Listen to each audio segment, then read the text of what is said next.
Since the New York Mets are in the middle of a managerial search, I decided to bring on Mets author Brian Wright once again for a Throwback Thursday segment as we dive into Mets history and identify the top 5 managers this franchise has ever had. We also discuss Gil Hodges and his recent induction into Cooperstown, finally a Hall of Famer.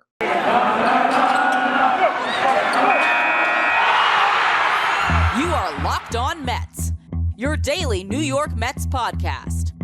Part of the Locked On Podcast Network, your team every day.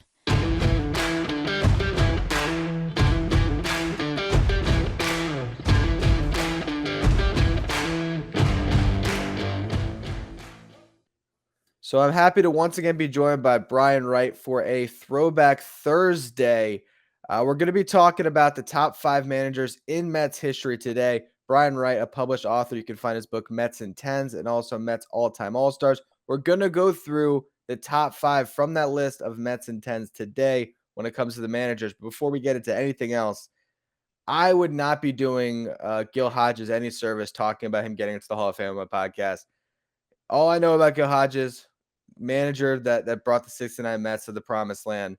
You obviously know a lot more. I know you were very excited to get that news, so I wanted to start off there. What were your thoughts and emotions finding out that Gil Hodges was finally going to be in Cooperstown? Yeah, no, I was surprised because unlike, for other, for like the writers when they vote and you get to see their ballots and, you see that all of them compiled and you get a general idea of who's going to get in and who's going to potentially just miss. With this, we just really had no idea. And last time, I think there was a vote. I'm pretty sure Gil Hodges got maybe 4 votes. I mean, he was not close to getting in. And so I do think that the 1969 50th anniversary celebration had a little bit, maybe a lot to do with the swell of Gil Hodges Hall of Fame talk. Because I remember that came up a lot. So I wonder how much influence that had on this committee. But anyway, when I heard the news, I flipped from NFL Red Zone to MLB Network and was just pleasantly surprised, very pleasantly surprised. Because when they announced the first name, they said 8-time All-Star with the Dodgers and Mets, and that was all I needed to was all we needed to know for me to just tweet out that he made it. But yeah, so I believe so. To give you some more background, my dad was championing for Gil Hodges decades ago for the Hall of Fame. Would write to the Hall of Fame, would get letters back, just kind of typical, not just acknowledgement letters from guys like Ted Williams and Tommy Lasorda. And when the second the news happened, I called him. I was like, "Oh my gosh, did you hear the news?" He did not. He had no idea this was happening that day. So he was totally taken back, and of course, very happy. But yeah, so I know that my dad has a bunch of. He probably is the expert when it comes to Gil Hodges' Hall of Fame candidacy, and I know that if I'm not mistaken, he had the most votes. I'm trying to think of the most votes or the most highest percentage of anyone that never got in. I could be butchering that, but there's a story in 1993 where he was going to get in through the Veterans Committee. And when Ted Williams was kind of the foreman, if you will, of this Veterans Committee, and the vote that was going to push him over the top was Roy Campanella, his former teammate, great catcher with the Brooklyn Dodgers. Sadly, had been paralyzed in an auto accident. And he was unable to make it because he unfortunately was sick and would eventually pass away. So he couldn't make the final vote. And Ted Williams said, "Okay, we're not going to count it." And Gil Hodges did make it that year by 1 vote. And then, it took until now for that to be rectified. So, yeah, it goes without saying that very, very happy to hear that. I think, I've heard. I think people outside of New York probably are some of them are wondering how he gets in, but I think what is forgotten is judging players based on the era in which they participated. I think sometimes that gets lost because you look at his home run total and it's in the 300s and you go, okay, well, what's so impressive about that? but at the time he retired, I think he had more home runs than any right-handed first baseman in National League history. So, I think we have to judge people in the era in which they participated. And on top of that, obviously being a central figure for the Brooklyn Dodgers when they were at their best, and then of course leading the Mets to the World Series, which we'll get a little more into and a little more about his impact on Mets history. So completely overjoyed. Didn't expect it. I was hopeful, but like a lot of people, I was just like, I don't know what's going to happen, because you had no kind of inkling at all. You had nothing like, hey, these are the votes that have come in so far. No one knows. So it was definitely a pleasant surprise, as I said. Yeah, I think it's been pretty fun to see over the past, I guess, like 3 or 4 years, some of the old Mets get some recognition. This is obviously even greater recognition than Kuzma getting his number retired, Malik in the Hall of Fame. But you're seeing some of these guys get their due later on. Mhm. So that's just been really nice to see. And I really think that, Gil Hodges clearly connected with the older segment of the Mets fan base in a way. I mean, you're seeing some of the older Mets fans just overjoyed by the fact that Gil Hodges is finally getting this recognition. And I do wonder, what type of groundswell this could bring for another Met like a Keith Hernandez. Like if Keith Hernandez were to get into the Veterans Committee, I think that would also have a similar reaction with the fan base that's more of my dad's age range Mhm. that grew up on the '86 championship. But clearly, Gil Hodges has a huge connection to the New York Mets. And what was that? You said he was an all-star for the dot. What was the? Because I don't know anything. So he played for the Mets before taking over as the manager?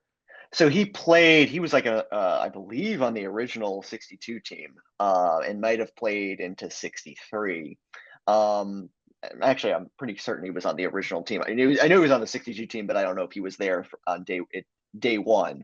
Yeah. I think he was. I think that was part of the, like, when the Mets started, they wanted to get some famous National League players that fans could recognize, and Gil Hodges was probably at the top of the list among people that fans would recognize. So, yeah, so he finished up. He may have finished up somewhere else. I'm not totally sure, but he went on after his playing career. He went to be the manager of the Senators, the Washington Senators, who were like about 2 years old, 2 or 3 years old at the time, and that was, a definitely a huge undertaking for a guy just done with playing, to manage a fledgling expansion franchise, which eventually became the Texas Rangers. But he gradually improved the team, and he got to the Mets. And this is another landmark moment in Mets history, and a very unusual one. He got to the Mets, not just he wasn't like just hired; he was traded to the Mets, actually for a pitcher named Bill Dennehy, I believe his name is, and about $100,000 in 1967, like It's a November of lot that 19. ice, right? Yeah, yeah. So, yeah, definitely one that you think about the great trades in Mets history. That one doesn't come up, but it is one of the greatest trades in Mets history. It just doesn't come up because it's not player for player; it's player for player and cash for manager. So, I know that the general manager, Johnny Murphy, we talked about GMs before, was enamored with Gil Hodges, and thought he would be a great manager. The Senators GM didn't want to give him up, but realized that I think he had like one more year on his contract, and after that year, um, probably was not going to keep him. So he said, hey, give me $100,000 in addition to a player, and they agreed to it. So, that's how Gil Hodges went from player to eventual Mets manager. Founded in 2009, Stance Apparel represents a radical reinvention of socks, underwear, and active apparel. With a sharp focus on comfort, quality, and creativity, Stance brings an atypical aesthetic alongside some of pop culture's hottest collaborations, creating the ultimate in-style form of self-expression. Because everything you wear should be a direct extension of who you are and how you feel. And that's exactly how I felt when I tried on Stance Apparel when I got some in the mail, because I was just blown away by how comfortable everything was. And as I went to the website, I found so many of my favorite designs there, whether it was the Wu-Tang Clan, Batman, Star Wars, Major League Baseball, of course, although I'm not sure if I'm going to buy any Major League Baseball apparel currently. while the league is in this lockout. Got to support the players, not the owners. But hey, this is not on Stance, who creates just really comfortable socks, underwear, t-shirts, all that good stuff that you can get for yourself or your family ahead of the holiday season. And here's what's really great about Stance. They believe that the perfect fit matters more than fitting in, that those who feel good do good. Go see for yourself. Register for an account at stance.com and get 15% off your first purchase using the promo code locked on at checkout. Enjoy the color and comfort of a life less ordinary with Stance. And I did just look it up. He did finish his playing career as a New York Met before Okay. transitioning to be a manager. So that is how that all unfolded. And then he comes over and becomes greatest manager in Mets history, according to Mets and Tens. I was, when I was making out my list, I was going to say Davey Johnson, which obviously those would be the two. But I can't argue with Gil Hodges, being the first one to win a World Series. So why do you have Gil Hodges as the greatest manager in Mets history? Yeah, I mean, if you're just going based on wins, Davey Johnson is the greatest Mets manager hands down. But I look at it in terms of impact on the franchise, because when he came over to the Mets, November '67, Mets had been over 10th place once. They were constantly in the cellar, a laughing stock, if you will. And he kind of brought that credibility and respect that the Mets had not had. So, and then you top it off with the 1969 World Championship. Davey Johnson, of course, and I don't mean to disparage him in any respect, and we're going to talk about him, and I will heap praise on him.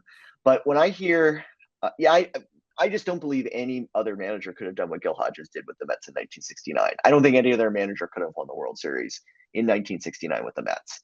So when I hear or did hear Tom Seaver talk about Gil Hodges, when you hear Jerry Koosman, Ed Kranepool, Cleon Jones, Bud Harrelson, you name it, not just praise the influence that Gil Hodges had on the team and them individually, but talk about him in like a reverential fashion. To me, that speaks volumes. And that was what had the biggest, that was what made it a cinch, or clinched it for me in terms of greatest Mets manager. Obviously, unfortunately, his life was tragically cut short with a heart attack. Who knows what would have happened after that? Of course, a year later, the Mets make the World Series again. So it's really unknown as far as to how more he could have added to his legacy as Mets manager. But this is something you're probably never going to see again, a manager really having that much of a hand in a team's success and ultimately a team's championship. So when I look at it that way, that's kind of what brought it over the top for me.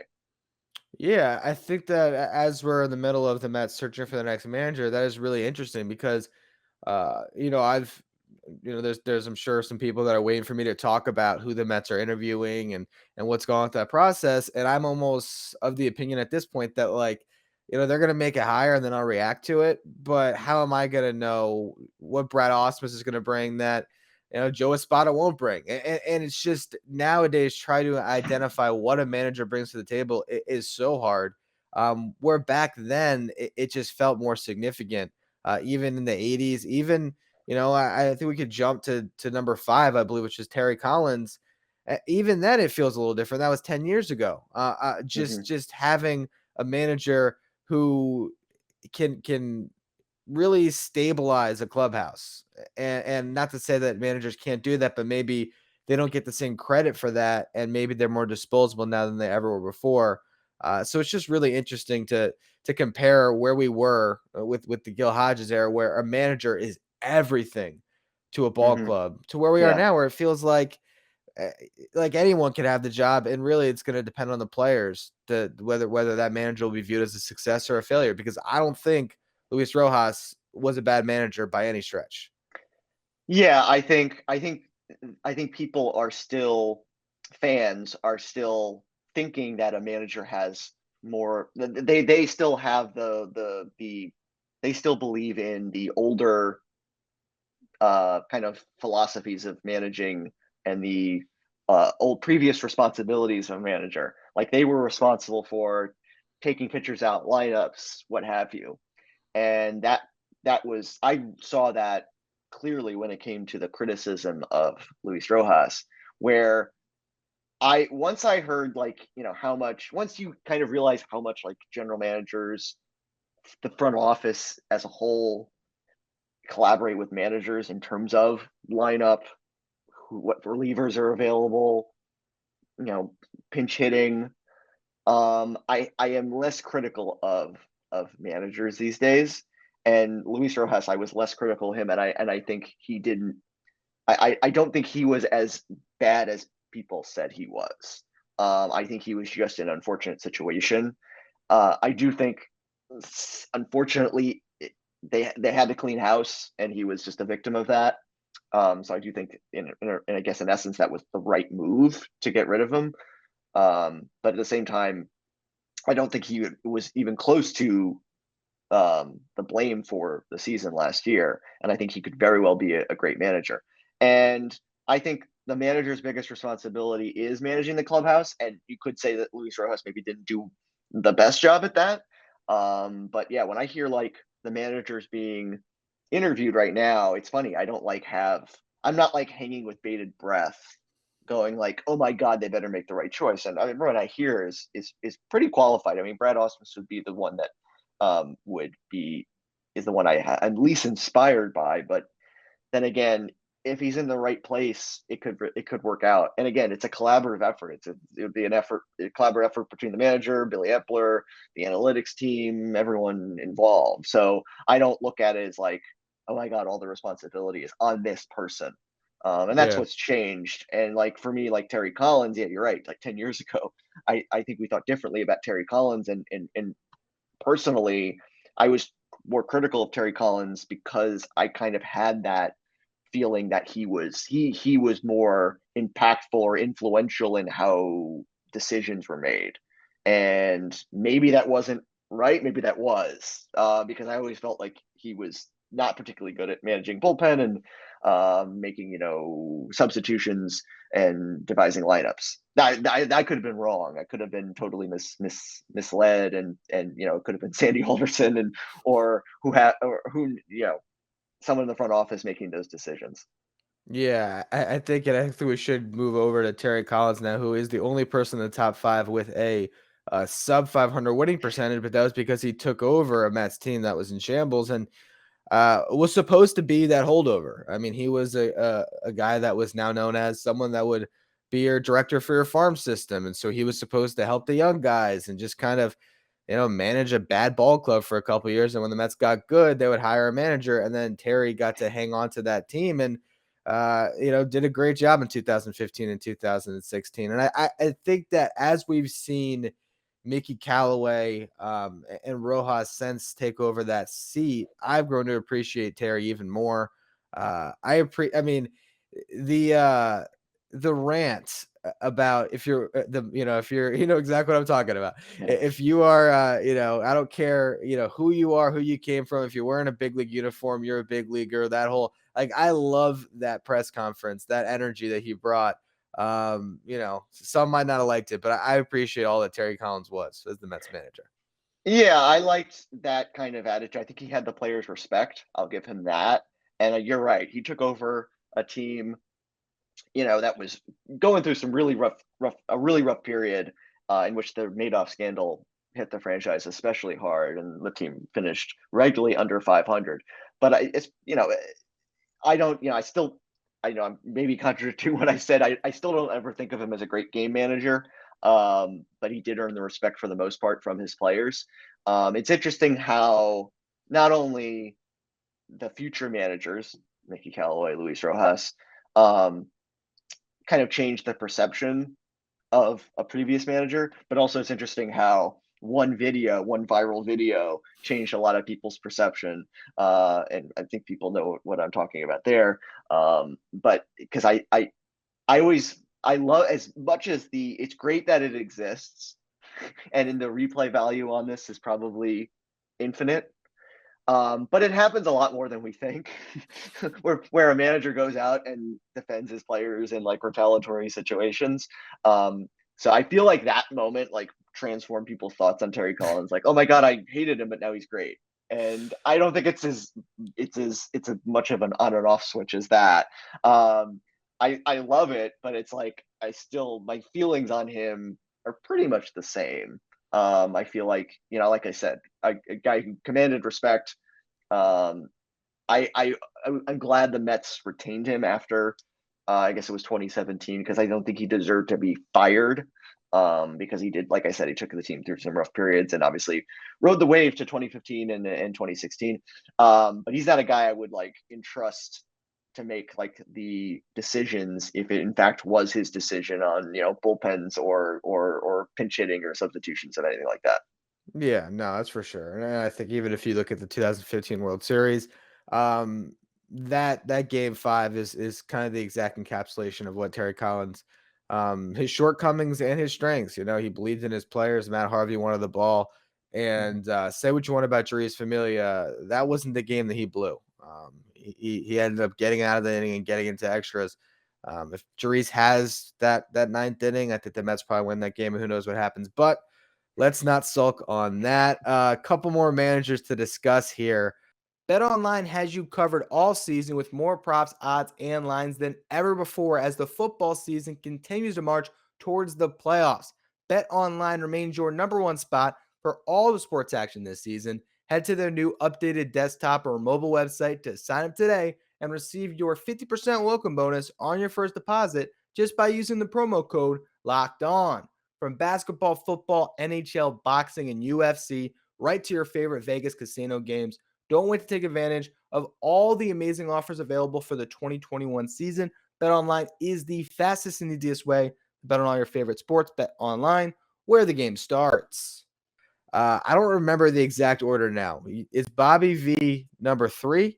Yeah, That's what I figured. So let's talk about Willie first. Willie Randolph, number 4 on this list. Really, I more than even talking about his Mets tenure, I still am just shocked he never got another opportunity after. It's ridiculous. The opposite of Terry.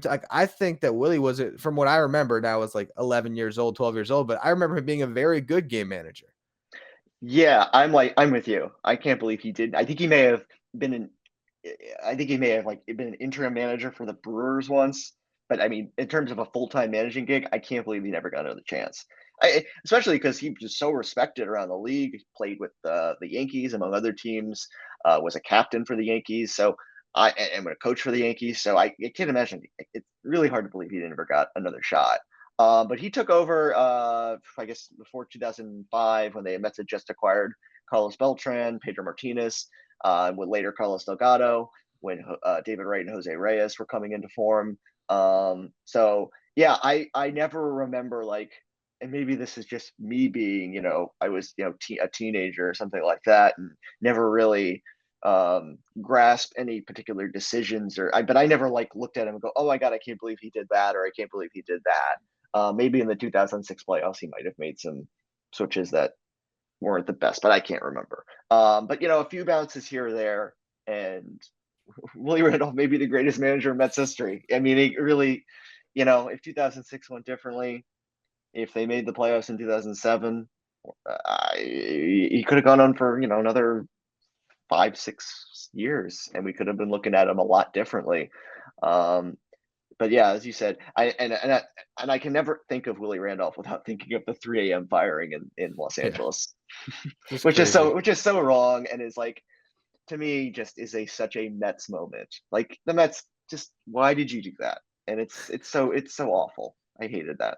Yeah, no, it is. And the one thing that I think that we could take from Willie Randolph and the success he had with those teams, it does in some way parallel where the Mets are right now with the star power that was on that roster. So you definitely want to hire a manager similar to Willie Randolph that can handle that star power. And I think Willie Randolph, maybe because he was a former player that had a ton of success, maybe that is what gave him some respect in that clubhouse. That's definitely something that the Mets should be looking at here.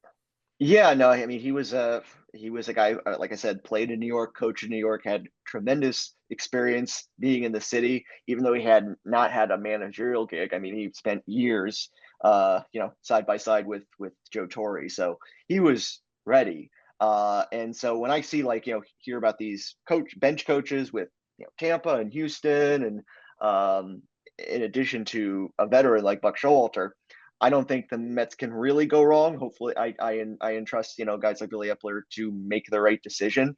But there's nothing wrong with the guy who has never had a managing gig, because you just don't know. You don't know what kind of, when they get into that position as in a leadership position, they could things could really work out, and they could be a natural fit.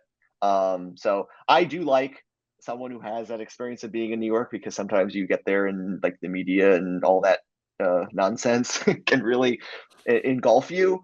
So, and I'm trying to think if any of the other, obviously Buck has New York experience, but I'm curious if any of the others do. I think maybe Espada does, but I'm not sure. Yeah, that's definitely something because what you talk about, the modern day responsibilities of a manager. Speaking with the media, a huge one. Mhm.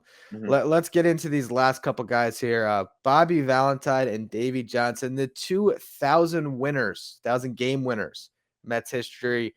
Bobby V, just short of Davey Johnson. He was part of a pennant winning team. He wore a mustache. He was obviously a fan favorite for a lot of different things. What do you remember most about Bobby V as the Mets manager?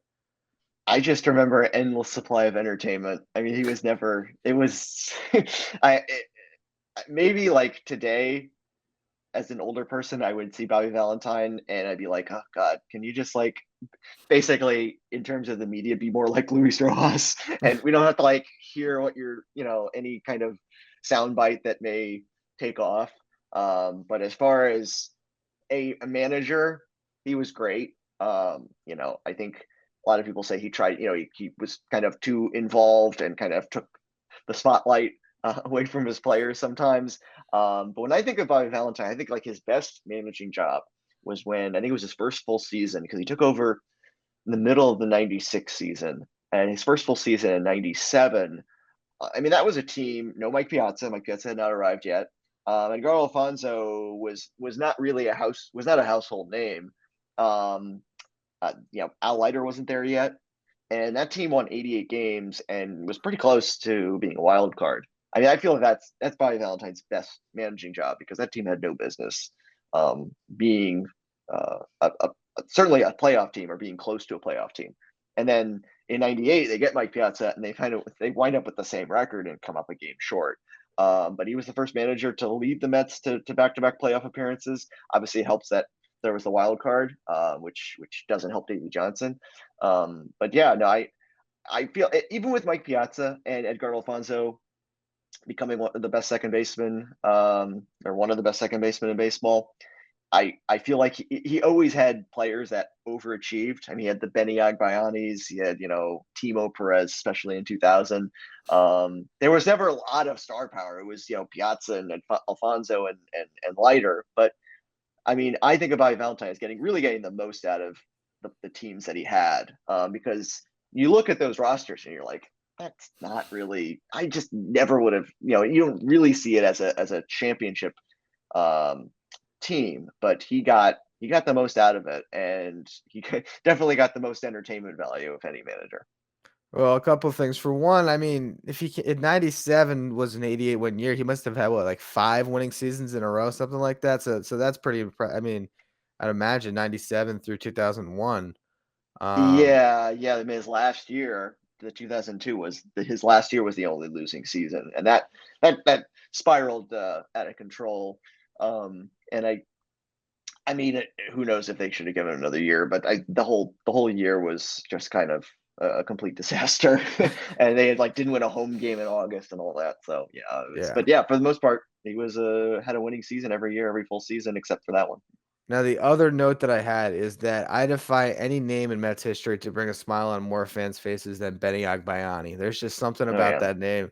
You can't get away from it, making you smile and chuckle a little bit. Great, Matt. Let's finish this off talking about Maybe not the best manager in Mets history, but certainly the winningest.